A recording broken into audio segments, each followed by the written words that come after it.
Sorry about that. I was muted. Well, welcome everyone to Pain in the Pews, Mental Health and Ministry. I am Chelsea Cookie Payne, the founder of Pain and Glory Incorporated and the administrator of this particular initiative, Pain in the Pews, Mental Health and Ministry. Listen, I am elated that you are here with us on tonight. Happy July, right? We are in July. We are past the midway part mark of the year. This year is moving by quickly. We are already in the 7th month of 2020, and I hope and I pray that you are capitalizing on every single benefit and promise that God has graced you to have during these 7 months. We are off and running into this 7th month, and listen, I'm hoping that you are getting all that God has for you. This month, July, is BIPOC Awareness Month.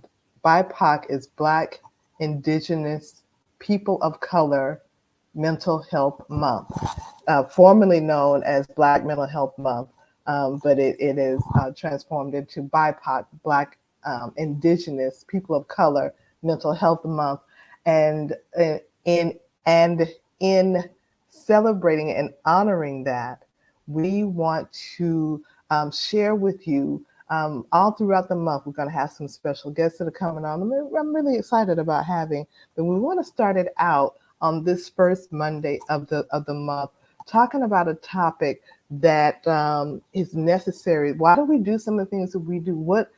Why is it we experience some of the things we experience? If you guys, not if, I know you already are familiar with, we already see so much on social media. We see so much on social media played out in front of us. We saw a man's life taken, George Floyd. We saw in Living Color, not only him, there are other names that we could call off that we've seen the tragedies played out before us. But what is this racial trauma?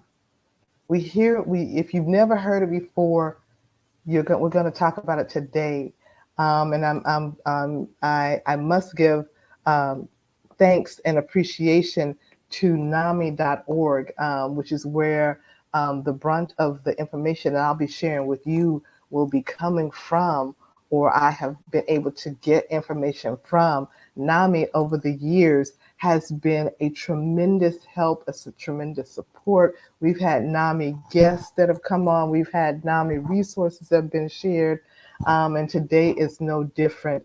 So we're going to be talking about what is racial trauma.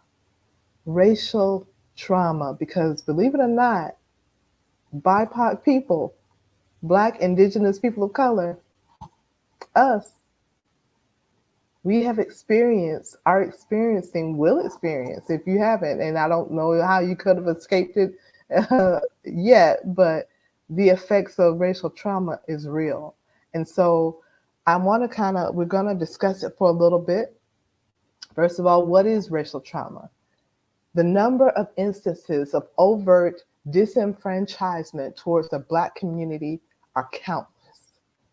During slavery, a psychiatric condition was developed to describe slaves, or people who were enslaved, rather, that's a better way to put it, who attempted to flee enslavement, which was referred to as I'm gonna get my mouth together a moment. Drapetomania. During this time, Black men were considered only to be 3/5 of a man. Now, if you've ever taken Black history or have ever read any Black history books, or you probably that term or that figure, 3/5 of a man, you probably have heard that before. Between 1932 and 1972, the U.S. Public Health Services enrolled incarcerated Black men into the Tuskegee syphilis experience without their consent. Now, I remember learning about this in high school. I had a Black history class, which you don't hear too much about, especially when I was in high school. I was in high school in the 80s, and Black history, was not necessarily something that was offered across the board at all high schools, but for me it was offered, and I learned about the what was called the Tuskegee experiment then, which was disguised as providing treatment for Black men with syphilis. They were told that they were being treated for syphilis, but instead they were being experimented on. The participants were prescribed vitamins or administered insufficient doses of medications that resulted in a number of unnecessary deaths. These instances, among many other atrocities, have resulted in significant ongoing trauma to Black people within our country. You ever seen, even to this day, I'm going to give an example of our grandparents, but not even our grandparents. You ever see people in our families, and it might even be you, who don't trust going to the doctor, who don't like going to the doctor, who are afraid of going to the doctor? Where do you think that came from? Because to be honest with you, between 1932 and 1930s and 1970s, when the Tuskegee experiment was taking place, that's within our time frame. That wasn't back 400 years ago. That wasn't 200 years ago. That wasn't 100 years ago, right? Wasn't that long ago. But despite being currently 5 to 6 generations removed from being enslaved, the trauma of enslavement was so severe that it implanted a psychological and social shock in the minds of our people. Current generations still carry the scars mentally and socially. In addition to knowing that this is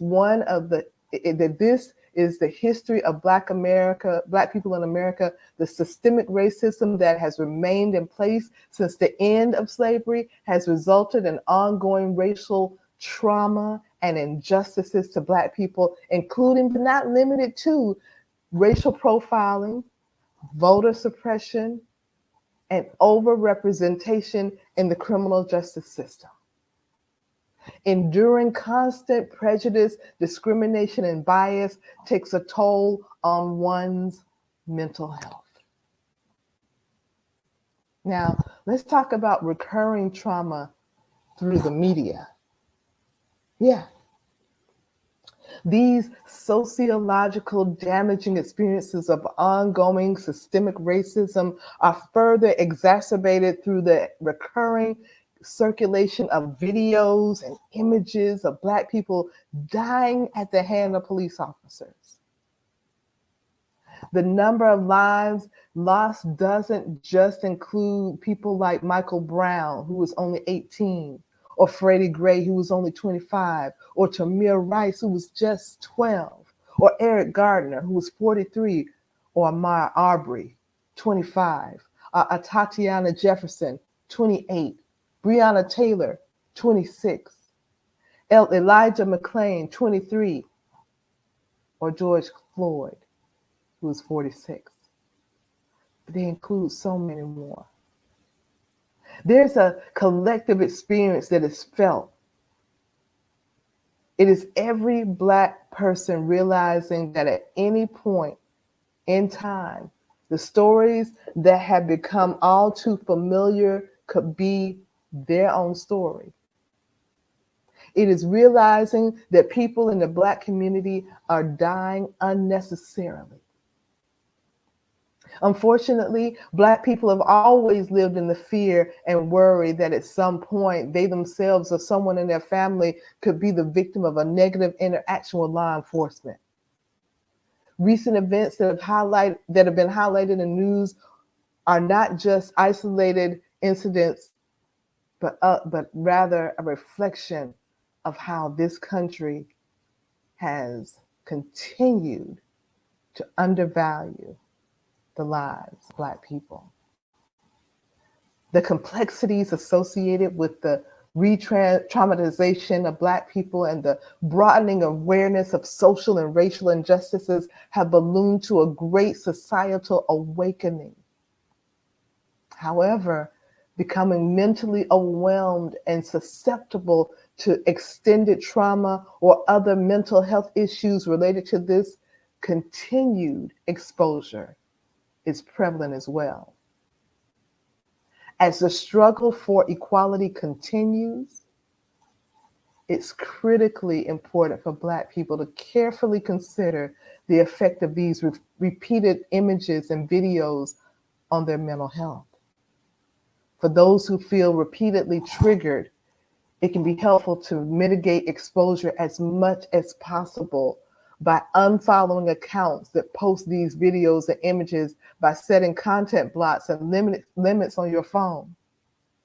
Additionally, reach out to a family and friends if you feel overwhelmed and need to talk to someone who you can trust or who understands.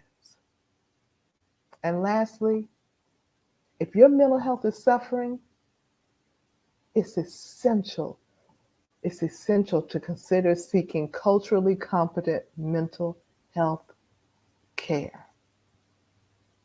Now, there are several resources that you can look into.